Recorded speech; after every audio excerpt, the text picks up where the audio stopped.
Good morning, all of you. Chapter 12, Class 12, Environment and Sustainable Development. In previous class, we discussed about environment, problems related to environment, pollution, types of pollution, soil erosion, how to save environment, and sustainable development. Now, strategies for sustainable development. So, sustainable development means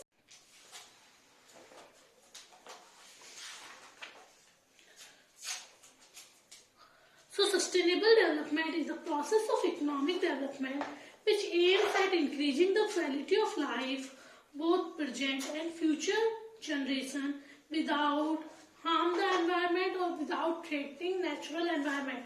Sustainable development means इस तरह से growth and development करना कि आपके present या आपका present तो अच्छा रहे, साथ ही साथ आपके आने वाली generation को भी कोई harm ना हो और साथ ही साथ environment को भी कोई harm ना हो. So, strategies for sustainable development. Number first, use of non-conventional sources of energy. Use of non-conventional sources of energy. Use of non-conventional sources of energy. India is usually dependent on thermal and hydropower plants to meet its power needs, but both these sources have adverse environmental impacts. So, हम लोग ज़्यादातर power के लिए, electricity के लिए किस पे depend है? थर्मल और हाइड्रो. और दोनों ही कैसे कन्वेंशनल सोर्सेस हैं. ये दोनों ही क्या हो सकते हैं? धीरे धीरे क्या हो सकते हैं? खत्म हो सकते हैं. Non conventional sources like wind energy जो कभी खत्म नहीं हो सकती, सोलर एनर्जी जो कभी खत्म नहीं हो सकती. So, non-conventional sources like wind power and solar rays are cleaner and greener technology, which can be effectively used to replace thermal and hydropower. So, use of non-conventional sources like wind energy, solar energy, and solar energy. Both the energy are also pollution free. इन दोनों में ही कोई pollution नहीं है. Wind energy में भी कोई pollution नहीं है और सोलर एनर्जी में भी कोई पॉल्यूशन नहीं है और इनके खत्म होने का भी कोई डर नहीं है. So use of unconventional energy like wind and solar energy are cleaner and greener technology. Cleaner means clean है, ग्रीनर मीन्स पॉल्यूशन फ्री है. In areas with high speed of wind, windmills can provide electricity without any adverse impact of environment. और जिन area में बहुत हवा चलती है वहां पे विंडमिल्स का यूज किया जाए ताकि एनवायरमेंट पे कोई भी एडवर्स या आप बोल सकते हैं अपोजिट इम्पैक्ट्स ना पड़े. क्लियर? काम होते थे, चाहे घर बनाने से लेकर हेल्थ केयर, सब एनवायरमेंट को देख कर रखा जाता था. मीन्स एनवायरमेंट को हार्म ना पहुंचे इस बात का बहुत ध्यान रखा जाता था. The shift from traditional system has caused large scale damage to the environment and to our rural heritage. और फिर शिफ्ट हुआ है ट्रेडिशनल सिस्टम से हम जो मॉडर्न उसमें आए, हमने धीरे धीरे जंगलों को काटना शुरू कर दिया, लकड़ियों को डिफॉरेस्टेशन इतना ज्यादा करने लगे. इससे क्या हो रहा है? एनवायरमेंट बहुत ज्यादा हार्म हो रहा है, पॉल्यूशन बहुत ज्यादा फैल रहा है. दिल्ली में आप लोग देखिए, इवन ये कोरोना भी किस लिए हो रहा है? ये सब पॉल्यूशन के कारण ही हो रहा है. तो ये सारी की सारी चीजें क्यों हो रही है? Because of pollution. So the shift from the traditional system has caused large scale damage to the environment and to our rural heritage. For example, India is well known for its Ayush. Ayush मतलब Ayush treatment. Ayush treatment कौन सा है? A for Ayurveda, Y for yoga, U for यूनानी, S for सिद्धा या सिद्धि जिसे बोलते हैं, एंड H for होम्योपैथी. इन पांचों को मिलाकर क्या बनता है? आयुष ट्रीटमेंट.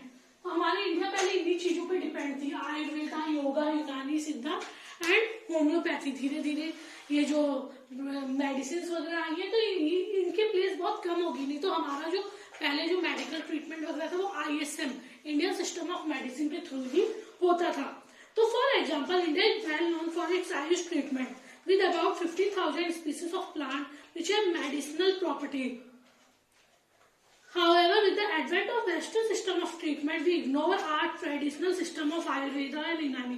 और धीरे धीरे वेस्टर्न सिस्टम, वेस्टर्न मेडिसिन आ गई. तो ये जो हमारा आयुर्वेद आयुर्वेदा, योगा, यूनानी, सिद्धा, होम्योपैथी वाला सिस्टम है, हम इसे क्या करते जा रहे हैं, धीरे धीरे इग्नोर करते जा रहे हैं। दी ऑल सिस्टम, और जितने भी ओल्ड सिस्टम थे ये कैसे थे, एनवायरमेंट फ्रेंडली थे, relatively free from the side effect. और चाहे आयुर्वेदा की बात करें, आयुर्वेदिक दवाइयों की बात करें, चाहे योगा की बात करें, चाहे होम्योपैथी की बात करें, किसी का भी कोई साइड इफेक्ट नहीं था। पर आजकल जो मेडिसिन है उनके बहुत ज्यादा साइड इफेक्ट्स होते हैं, बहुत ज्यादा उनमें केमिकल्स मिले होते हैं। पर धीरे धीरे हम क्या करते जा रहे हैं, हम अपनी जो पुरानी या ट्रेडिशनल नॉलेज है उसे भूलते जा रहे हैं, और जो मॉडर्न मेडिसिन है या वेस्टर्न मेडिसिन है उन्हें क्या कर रहे हैं, अडॉप्ट कर रहे हैं, जिसके कारण हमें तरह तरह की क्या हो रही है, बीमारियां हो रही है, डिसीजेस हो रही है। क्लियर? तो हमें अपना ट्रेडिशनल नॉलेज या पुरानी जो चीजें उनमें वापस जाना चाहिए। एक ये strategy. Number third, use of bio compost. Bio compost means use of organic farming instead of chemical fertilizer, or use of animal manure instead of chemical fertilizer।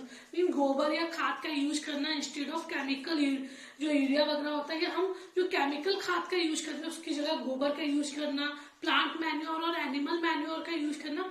तो use of bio compost. The use of chemical fertilisers to increase the agricultural production has not only adversely affected the large area of productive land but also contaminated the water bodies। इससे सिर्फ production गलत नहीं हो रहा, और जो ये गंदगी, ये केमिकल्स पानी में जा रही है, इससे पानी भी क्या होता जा रहा है, गंदा होता जा रहा है। Due to use of chemical fertilisers, demand for irrigation has been going up year after year. With the rise of demand for organic food, farmers have again started using compost made from organic wastes of different type। In certain parts of country, cattle are maintained only because they produce dung, which is an important fertilizer and soil conditioner। और आजकल क्या हो गया, कुछ जानवरों को सिर्फ इसलिए कई जगह तो पाला जा रहा है क्योंकि वो क्या करते हैं, गोबर अच्छा करते हैं, जिससे हम क्या कर सकते हैं, लैंड को फर्टाइल बना सकते हैं, या उसे फर्टिलाइजर्स की तरह यूज कर सकते हैं। मीन्स हम लोग क्या कर रहे हैं, इंस्टेड ऑफ केमिकल फर्टिलाइजर्स धीरे धीरे हमने bio compost, animal manure, plant manure का यूज करना शुरू है।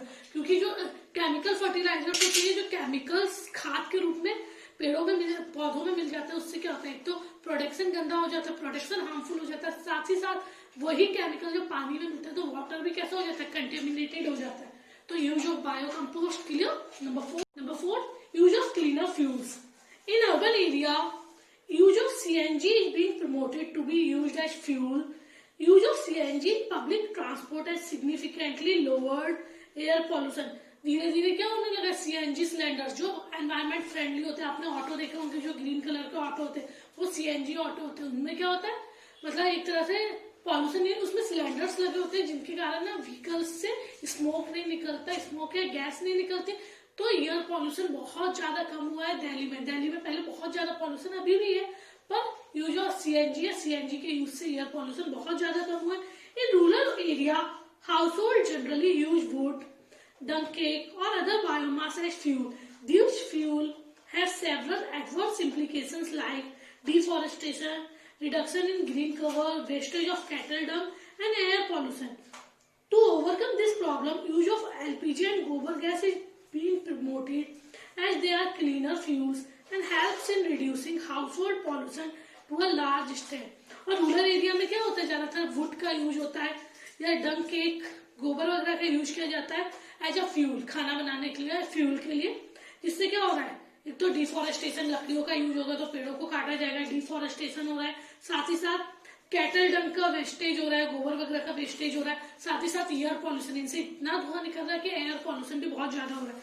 तो इनको इस प्रॉब्लम को सॉर्ट आउट करने के लिए, या इस प्रॉब्लम से ओवरकम करने के लिए हम लोग धीरे धीरे क्या करने लगे, LPG एंड गोबर गैस को प्रमोट करने लगे, ताकि ये जो एरिया है वो क्लीन रह सके, ग्रीन रह सके।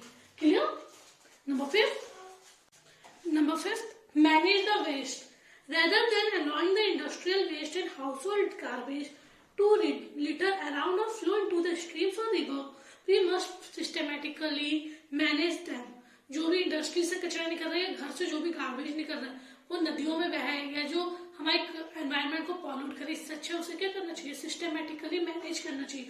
जो हाउस होल्ड वेस्ट है उसे क्या करना चाहिए, एक तरह से आप बोल सकते हैं रिसाइकिल करना चाहिए, कंपोस्ट करना चाहिए into compost and used as एक तरह से मैन्योर के लिए, या फिर आप बोल सकते हैं use as manure for organic farming, खाद के रूप में उसका यूज करना चाहिए। तो वेस्ट का मैनेज होगा तो अपने आप ही क्या हो जाएगा, गंदगी कम होगी, पॉल्यूशन कम होगा। Number 6, public means of transport.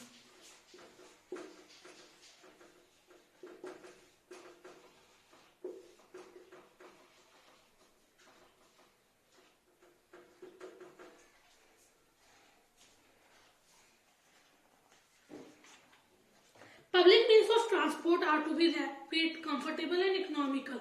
Public means of transport means ये जो आपकी गाड़ियां वगैरह या जो ट्रांसपोर्ट्स वगैरह के, for example metro in Delhi, such means of transport must be extended to the suburban area as well.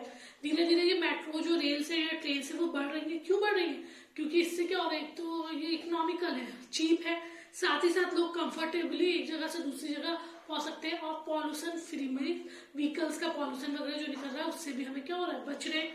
So this will cut the private vehicular traffic भी नहीं हो रहा in and around the metro city, so environmental pollution will be curved और reduce. तो ज्यादा से ज्यादा metro train वगैरह का यूज करना चाहिए, इससे एक तो ट्रैफिक कम होगा, साथ ही साथ इकोनॉमिकल है, चीप है, इतना खर्चा नहीं लगेगा जितना कार वगैरह से लगता है। सो ये सारी प्रॉब्लम से क्या हो जाएंगी, सॉर्ट आउट हो जाएंगी। So number 6, public means of transport.